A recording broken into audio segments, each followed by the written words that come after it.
सुनी ध्यान से सुन ला भाई एगो बेटा के कहानी।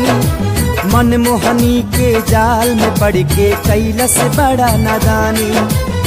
भैया जब वो कोठा के लड़की से वो लड़का के प्यार हो गई तो वो कहा शर्त रखलस, सुनी हमसे कितना प्यार करेला साबित के देखावा।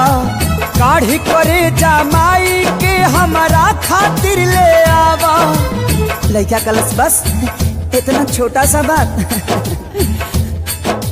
प्रिया जाल में फंस के तब ऊ घर पे कमीना आइल। काहे मुंह झुराइल तो हर हो खबर लाल बुखाइल। ओ माई के ममता तो देखी, वो माई थाली में खाना परोस के ओ लड़का के इंतजार में दुआरी पर बैठल बड़ी। आ कहली का बाबू एने ओने के घूमल छोड़ा अपन देह सहेजा। एने ओने के घूमल छोड़ा अपन देह सहेजा।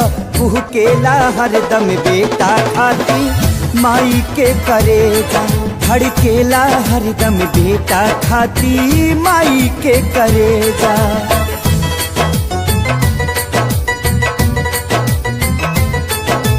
इतना पर भी ऊ कपूत बैठल माई के पंजरा।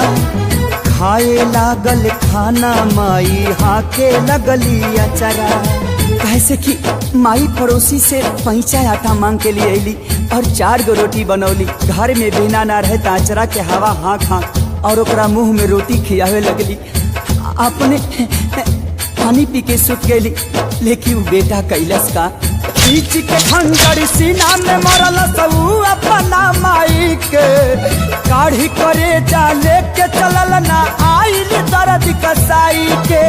होकर से जब गिरल करे जा कहलस ममता जागल। हे बचवा कहीं पैर में तोहरा चोट त नहीं लागल। देखी माई के ममता क्यों करेजा शरीर से बाहर आके भी अपना बेटा के चिंता करता। और वो करेजा से का आवाज आई, बेटा हो तो के चोटी कहीं त न लागल। बेटा हो तो के चोटी कहीं त न लागल। और आखिरी बार वो करेजा से का आवाज आवता, सुनी जहाँ जाए के बात हके जल्दी उठा के ले जा। जहाँ जाए के बात हके जल्दी उठा के ले जा। तू केला हरदम बेटा खाती माई के करेजा। तू केला हरदम बेटा खाती माई के करेजा।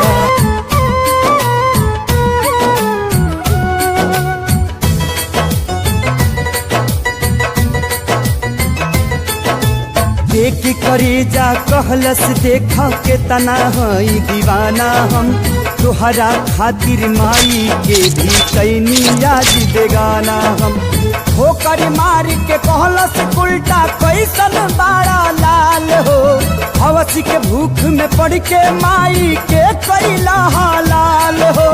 आज तलक न देखनी तोहरा जैसन पूती कसाई के। हमर कहो खबर पापी जब ना भैला अपना माई के। कहियो तू हमरो के छोड़बा सटकल तोर भे।